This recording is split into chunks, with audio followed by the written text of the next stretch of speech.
welcome to Scorched Earth and a general reading for the sign of Taurus, Sun, Moon or Ascendant for the month of March 2025. I hope you are well. I'm using the Llewellyn Tarot for you today. Here it is.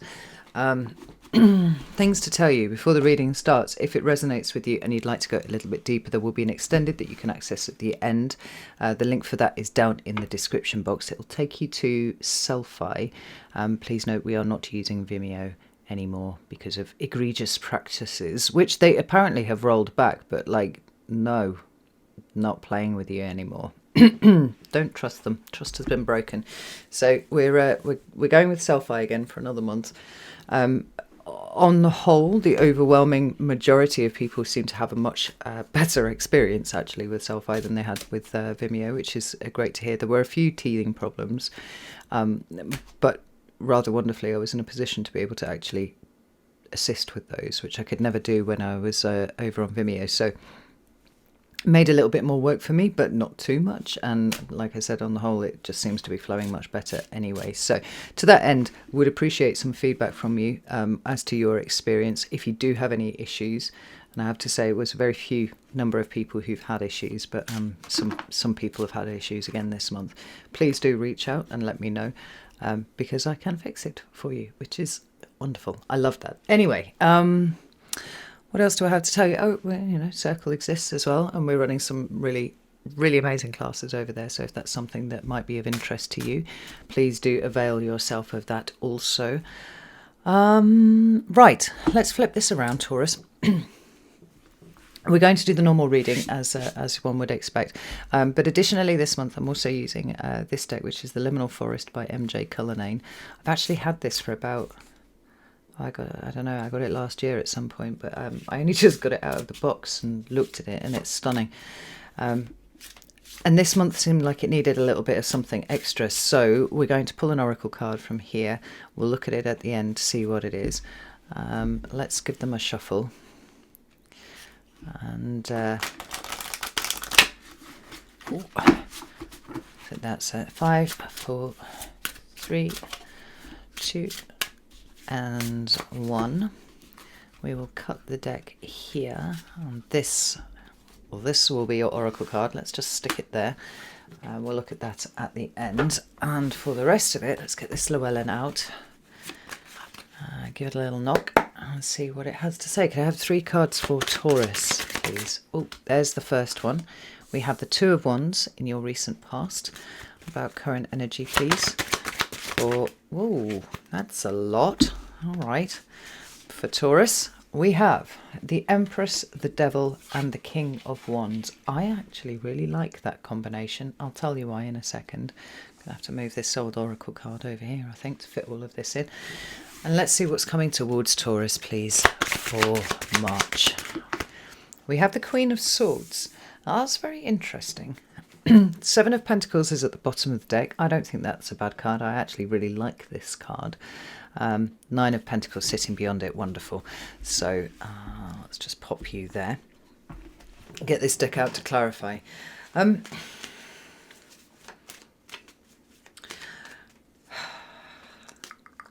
There's something quite decisive about the way that these energies are showing up here for you, Taurus. And it's quite interesting how... the earliest signs, it's almost moved on a scale. So the early signs were kind of suffering, someone might say, with the tumultuous energies. And as I've gone through all of the signs, the readings are actually getting better and better and better and better. And I think you definitely fall into into that category of better, actually, Taurus. Because although the 7 of Pentacles is a card that represents a certain amount of... suboptimalism, shall we put it like that, right? Things being suboptimal, and particularly with regard to the environment that you find yourself within, it is, I think, a very necessary first step to examining what feels a little bit off, and then, correspondingly what we can do to fix it. And I think Taurus is quite a solution-oriented thinker, right? So when you can take that energy and apply it to something that's felt like it's been maybe gnawing at your ankles for a little while, this can be a very, very positive thing indeed.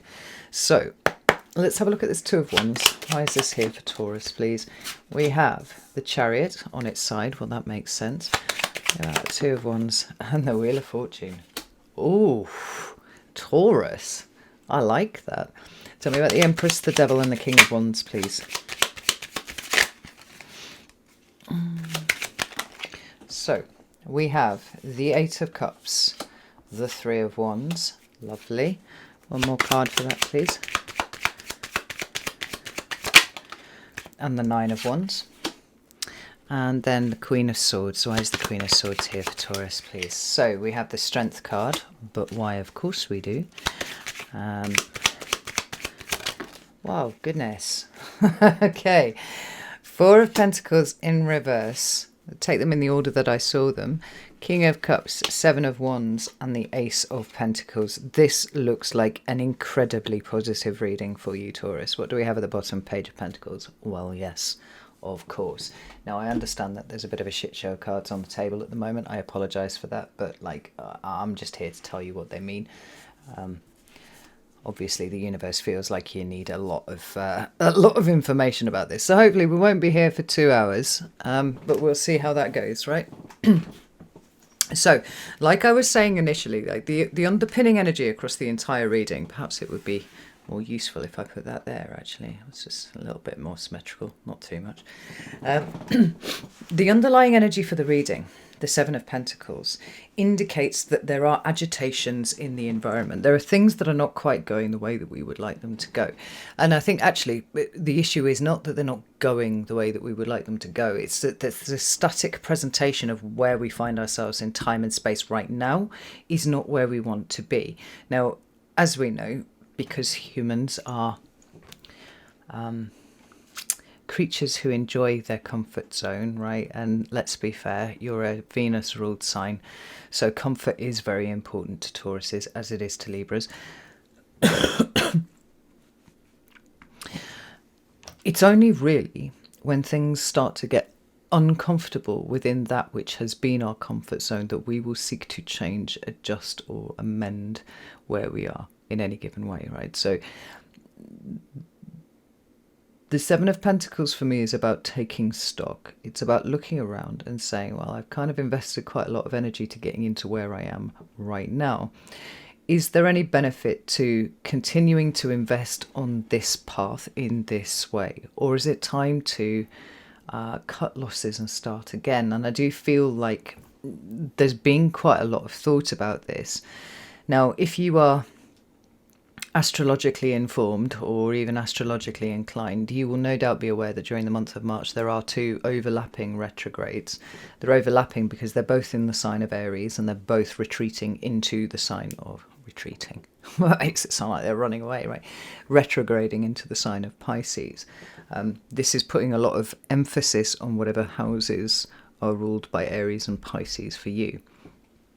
But notwithstanding, there's the retrograde energies this month are kind of a lot more intense than we would ordinarily expect them to be.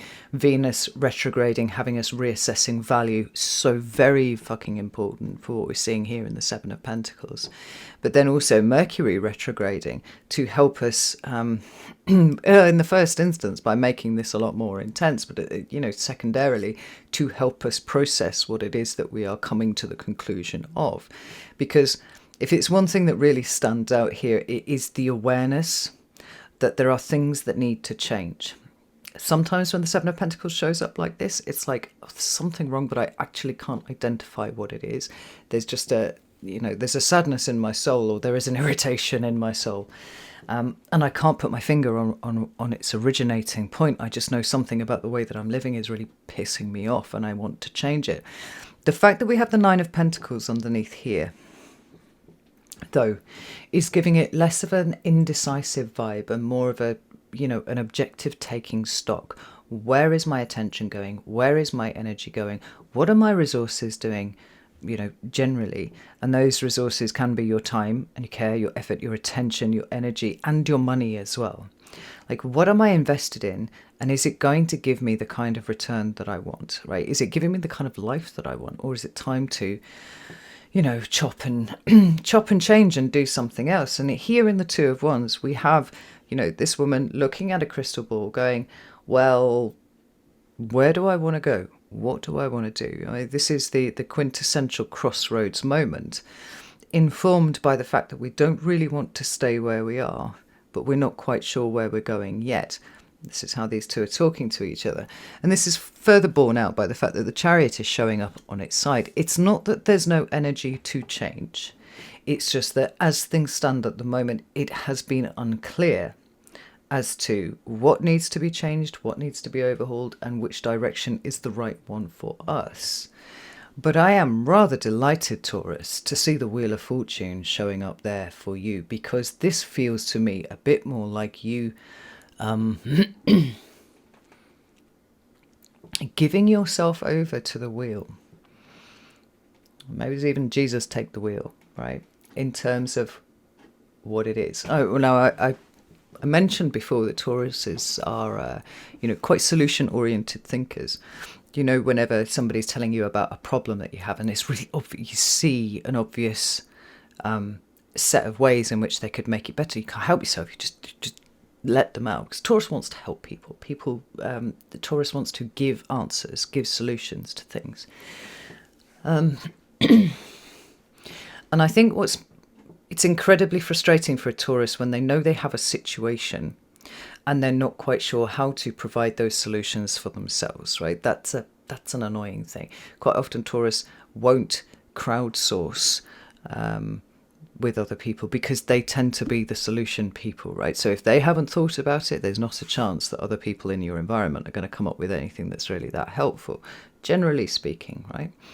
But here there is a giving over to something else. You are not feeling the need to control what is happening here at all.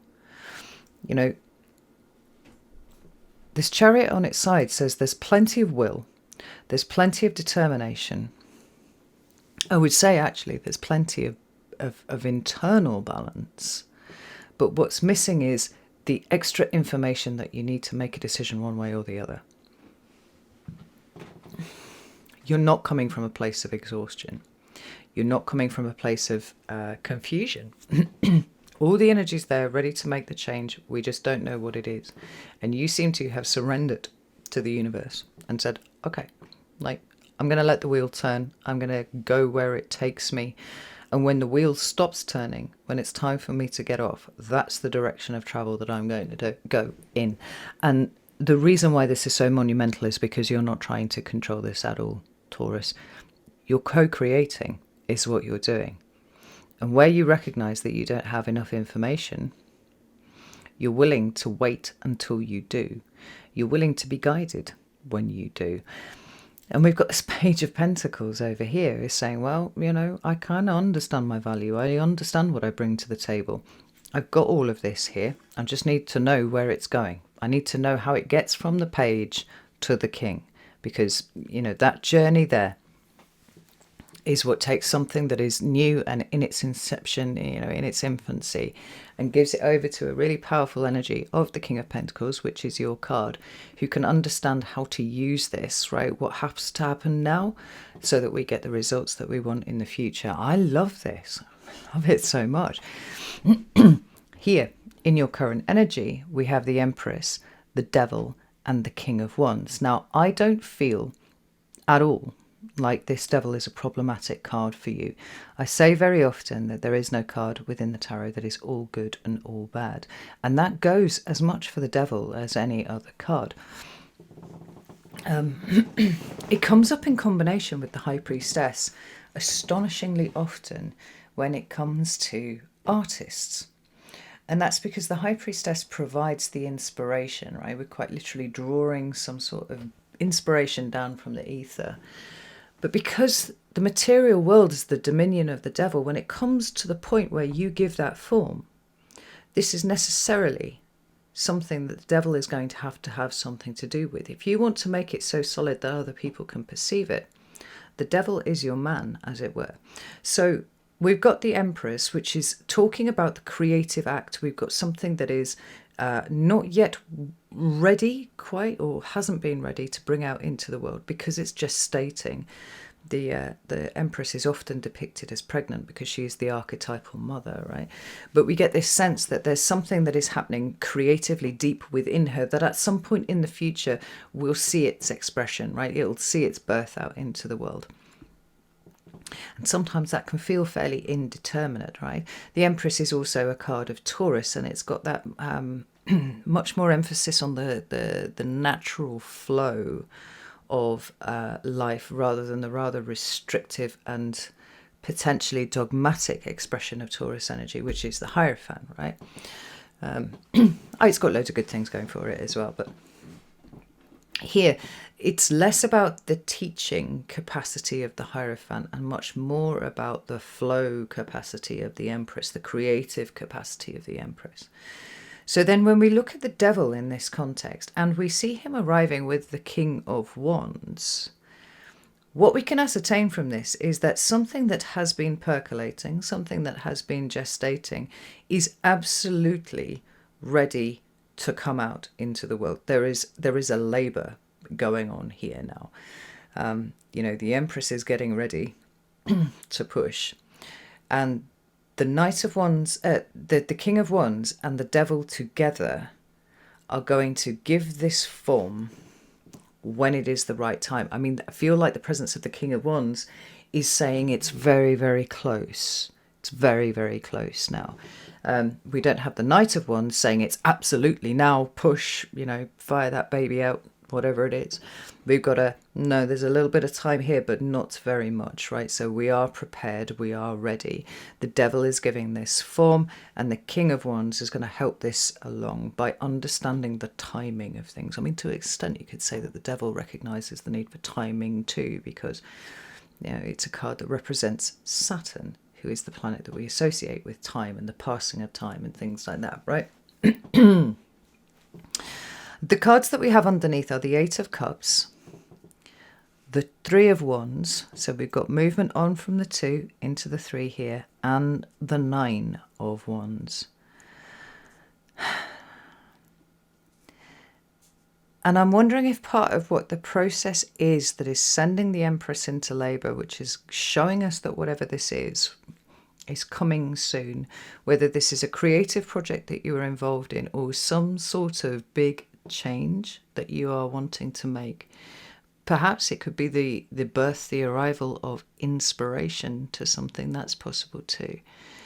That we almost have to, I haven't really talked about the astrology with you, Taurus, but maybe we should do that. I've mentioned the 2 overlapping overgrades. Did I say 2 retrolapping overgrades? Because if I did, holy shit, props to me. That's the best spoonerism I've ever pulled off. Overlapping retrogrades. But we haven't spoken about the other things, and there are many other things happening this month. And the edited highlights, the things that I want you to really pay attention to, are Mercury and Venus in retrograde. I mentioned that already. We've also got corresponding Cazimi points happening for both of those. They're happening on the 22nd and 29th, I think, of March respectively, but I can't remember which one is which, so you have to have a look for that for yourself. So, whatever potential crises are being brought up by these, by the retrograde motion of the planets in the first half of this transit, on the other side of the Cazimi, as these 2 planets reappear, we've got relatively elegant solutions starting to take the place of the crisis, right? We're understanding how we can resolve this. We have a lunar eclipse in the sign of Virgo happening, I believe, on the 14th of March. Now, this is kind of big. Know which house in your chart is ruled by Virgo, and you'll get an indication as to what it is that is having something close out for you. Lunar eclipses represent the ends of a cycle, and sometimes those can be kind of subtle and they can build over a period of time following the eclipse, but sometimes they can be really fucking sudden indeed. So there's energy there. there's activity there. What else do we have going on? The day after is when Mercury goes retrograde. And then we also have a solar eclipse in the sign of Aries. This is indicating big new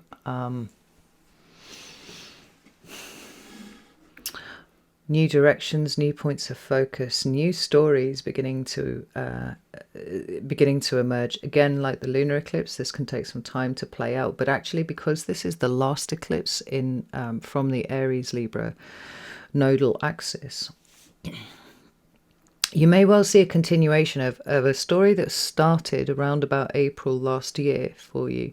Kind of this last big push of something new emerging here. How interesting. I'm talking about pushing and labour and all these kind of things.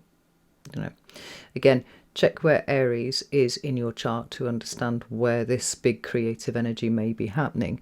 And then we also have the sign of, we have the planet of Neptune moving into the sign of Aries the day after the eclipse.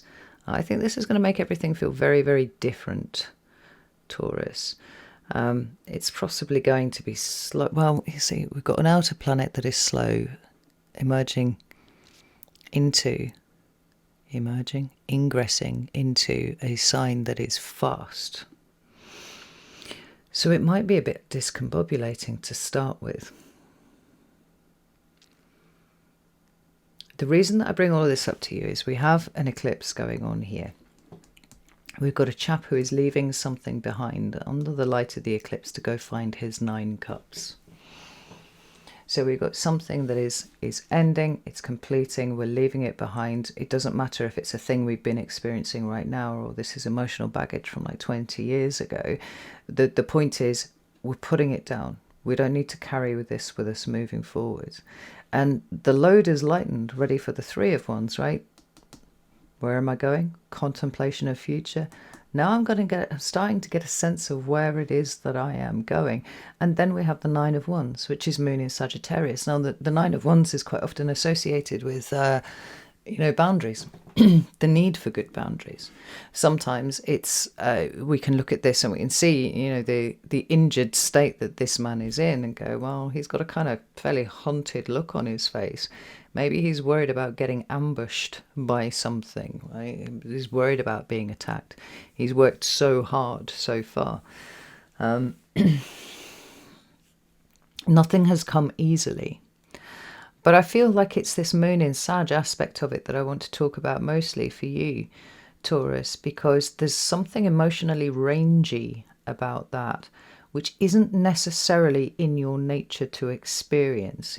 Sagittarius is free. Some Sagittarius energy is basically fucking feral, and I say this as somebody who's given birth to a Sagittarius and happens to be pretty much just married to one, right? It's free and it's wild and it's unchecked. Sometimes it can seem a little bit thoughtless or a little bit reckless, but it's quite adventurous. It's very brave. And I think that a previous version of you sitting where you are right now would have been terrified about the implications of everything that we've talked about so far. Terrified about the idea of surrendering to the wheel. Terrified about the idea of taking something that you have been gestating for a long time and then giving it form so that other people can see it, right? Giving it a structure, putting it out there into reality. The thought of leaving behind something and striking forwards, all of these would have been terrifying for you, Taurus. And I wonder if you even recognize yourself anymore, because the you of 6 years ago probably would not have done what you are doing here now. And so this emotional ranginess is almost like an emotional acceptance of adventure. There's such faith in your own abilities. And I'm not even sure that faith is the right, well, it's the right word because it's Sagittarius, right? But for you, it feels much more solid than, some abstract notion of faith. It's like, well, I know what I can do. I know what I can do when I put my mind to it. And I am doing what I'm putting my mind to. Like, here's the doing. Leaving behind anything that could have, on a previous version of me, could have stopped me from putting myself out there or stopped me from doing something like that.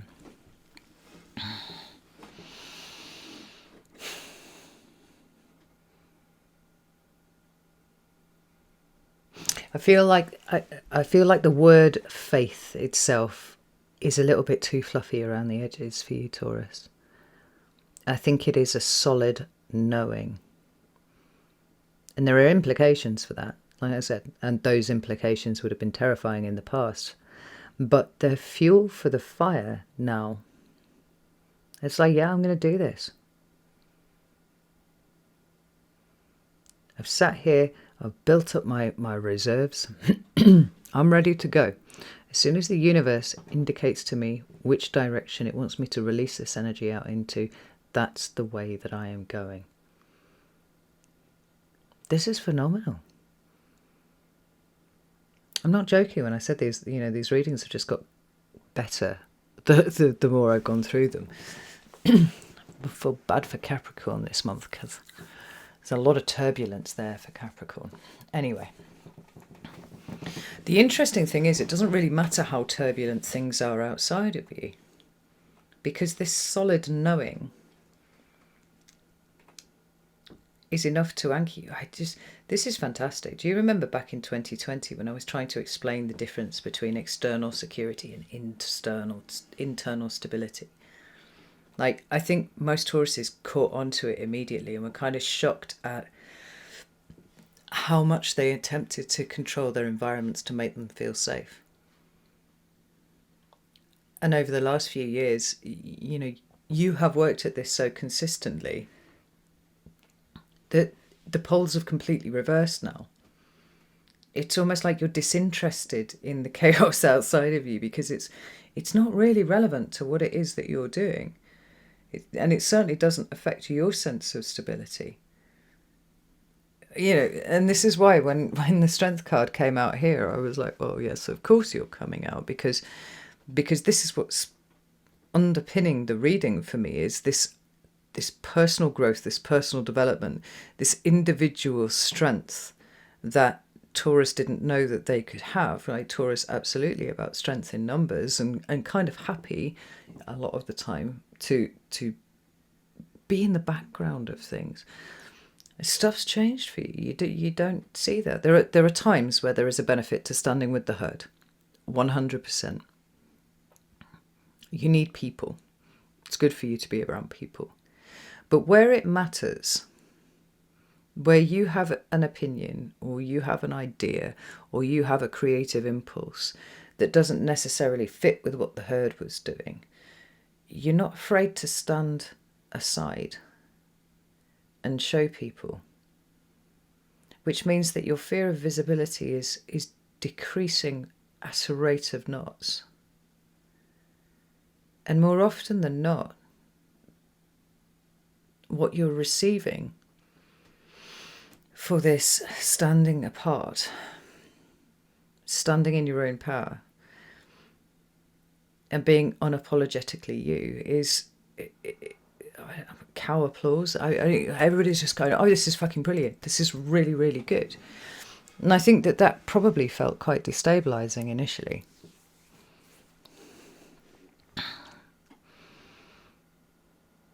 But now you're not even really giving it too much of a second thought. It's kind of like, yeah, well, this is who I am. This is what I do. This is fine. Everybody goes, oh, that's just fucking magnificent. And you're like, I know. I worked really hard at this. And I think it's the possibility that the herd is actually starting to follow you, as they should, because you're the bull, right? Rather than you kind of traipsing around with the herd, not ever putting your head above the parapet.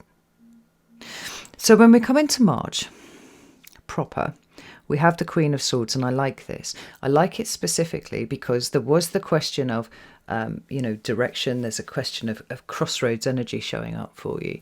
But there was also a question of letting Jesus take the wheel for a little bit and let's see where we go. For the rest of March, I feel like we're getting to a point where you can kind of take the wheel back from Jesus and say, all right, here is a succession of things that seem to be pointing me in this direction. I'm just going to assess it. I'm going to analyze it. I'm going to go over it. I'm going to make sure that I'm really, really happy with everything that the universe is pointing out to me. And I have to say, Taurus, I really think that you are. I don't sense much in the way of hesitation or resistance to this. And you're weighing up not which way to go, or even what would be the best way to do it, but how you personally are going to achieve this thing. It feels much more like putting a puzzle together than a kind of stressed or emotional response to a need to change. It's kind of like, well, give me all the puzzle pieces, right? We'll find all the corners and the edges, and right now I'm building the whole jigsaw puzzle, and I'm kind of coming into the middle now. We've got the Strength card underneath here, and I've spoken about that already. But look at this. We have got the Four of Pentacles in reverse, which is quite frankly the best position for this to be in, right? We don't really want to see it in the upright because it's kind of clinging on to things. It's something that actually, to some degree or another, Taurus has historically been known for. And it might, it might manifest itself in a kind of no one gets left behind sort of way, but it can also manifest itself in a I literally can't let go of this person, or I literally can't let go of the emotions that I have about this person, which has been pretty toxic for you, pretty damaging in the past. We know you've moved away from that. There is a release of everything, not holding on to anything at all, and it's the best way to approach all of this Aries energy that we've got clustering up. Not just this month, but also next month, and I kind of, to a degree, it's carrying on right the way through to, well, it's just non-stop from here actually. But we do have Saturn moving into Aries. Oh, it's either at the beginning of June or the beginning of July. I can't remember, right? But big Aries energy everywhere. It's like you can't pack up your entire house into a suitcase and carry it with you, because you're going on such a big journey here. You've got to travel relatively light.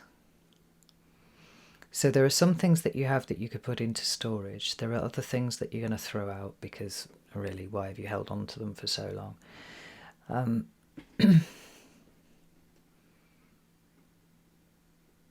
And it's only the really important stuff that is going in the case with you. So you can be fleet of hoof. And I think it's surprising you how little you need. Particularly when you compare and contrast against, where you were 5 years ago. How little you need to feel safe and secure and solid. Particularly in the face of such monumental change. Yeah, we've got it here. The King of Cups is showing up in the upright. And the one thing that always stands out about this particular King of Cups, I mean, it's Scorpio, right? So it's your opposite sign as well. What really stands out about this King of Cups is he's in the middle of the fucking ocean. I mean, we know there's a fucking ship over here. There's a fish over here. There's no shore here. He is in the middle of the ocean on a throne. What we take from this is that there is no chance of him being swept off his throne by some errant wave, or the wake of a ship or something like that. He is so secure, so stable within his own emotions, because he is the ruler of them, not vice versa, that he can quite literally sit out in the middle of the ocean, observe the ships, observe the fish.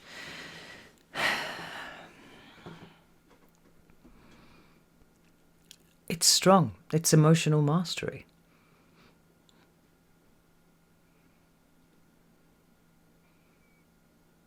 Travelling light, letting a lot of things go, being very discerning about the way that you specifically are going to move forwards. This is absolutely excellent. And then we come to here. So we have the Seven of Wands. It's Mars and Leo.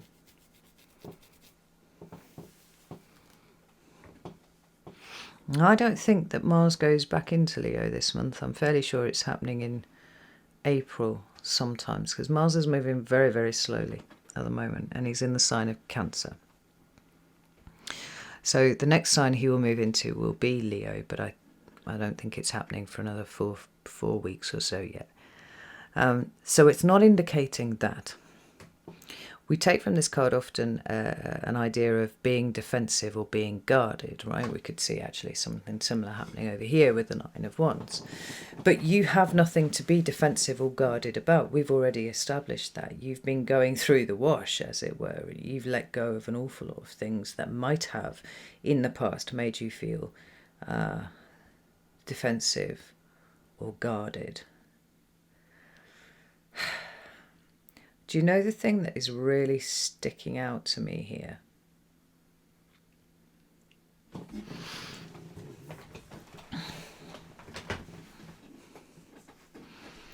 The structure of this card shows us something quite specific.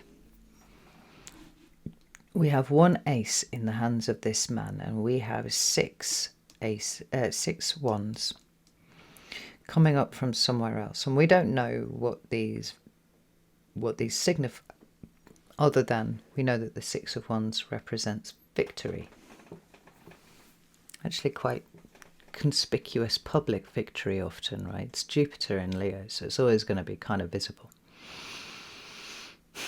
So the structure of this card divides the ones that we have into 1 plus 6. So 1 becomes an ace, which is all about initiation, starting something, potential, this sort of stuff, the creative impulse. But these 6 ones down here are success. And what it says to me is you are aware of the extent to which you have fought off the potential for your own success in the past, in the ways that you sought to keep yourself small. Not raising your head above the parapet like we were talking about. What's changing here is that you no longer need the safety of numbers to feel secure. You're willing to put yourself out there. I think here is the month where you not only decide consciously that you're not going to fight off your own success anymore.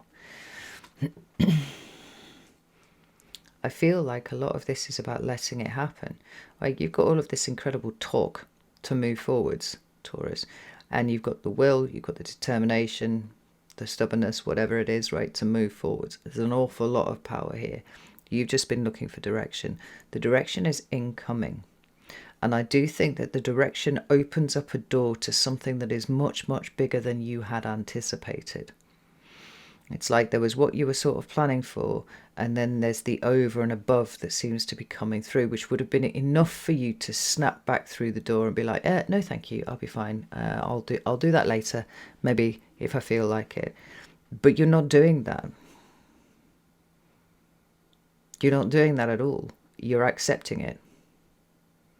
Even though it feels like it's an order of magnitude bigger than what you were preparing for, you're not going to fight it off, because this Ace of Pentacles here is overriding everything. Something is catching your attention this month because it is bigger. Whenever we've got pure potential, I mean, there are infinite possibilities, like all things are possible with this. But the Ace of Pentacles is a point of attention. If you want to look at it from a rather flat way, it is the opportunity to improve your material situation in some sort of way, right? Whether it is through getting a new job, getting a pay rise, promotion, sometimes moving house. It's like your material existence that we recognized was kind of problematic. Something about it was problematic. Here, there is an answer arriving this month, but it's bigger than you were expecting. It's gonna need you to show up a little bit more than you had prepared for. But I think you're absolutely fine with it, Taurus. I think you're embracing it.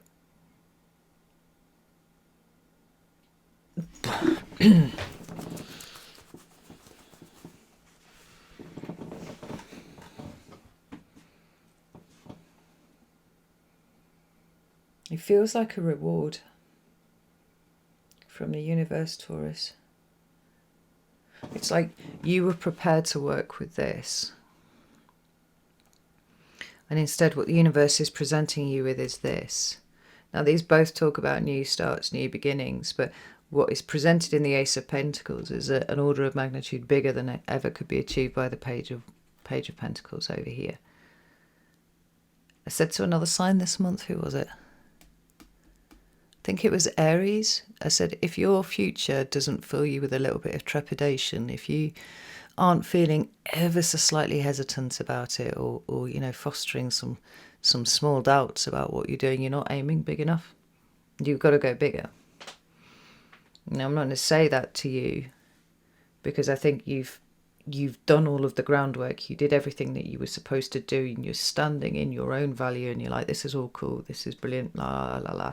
And then the universe says, well, now that you're not resisting me anymore, how about we crank it up a few notches? And the response that I'm hearing coming from you, Taurus, is like, all right, let's give it a go. Let's see what happens. Phenomenal. I love this. Oh, we have Judgment here. Now, I have to say that this Liminal Forest deck that I pulled up is not, it's not a tarot deck. I'll be very clear about that. Huh. Eclipse is at the bottom of the deck there.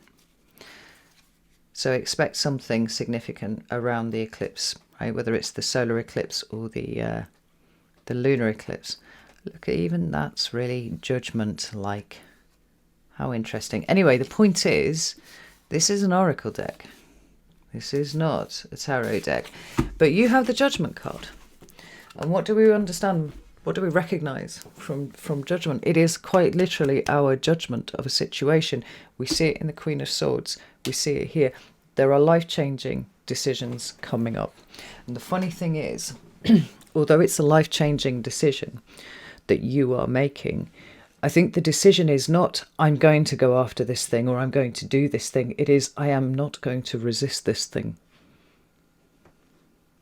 And there's something really, really powerful in that, Taurus, because it feels like from there it picks you up and goes, come with me. It's a bit like, you know, getting a ride off a giant. You're just going to cover a lot of ground very, very quickly, provided you don't resist it. No, I don't think that you will. This is... Oh, I'm back to happy seal clapping. This is phenomenal. Right. I'm going to leave it here.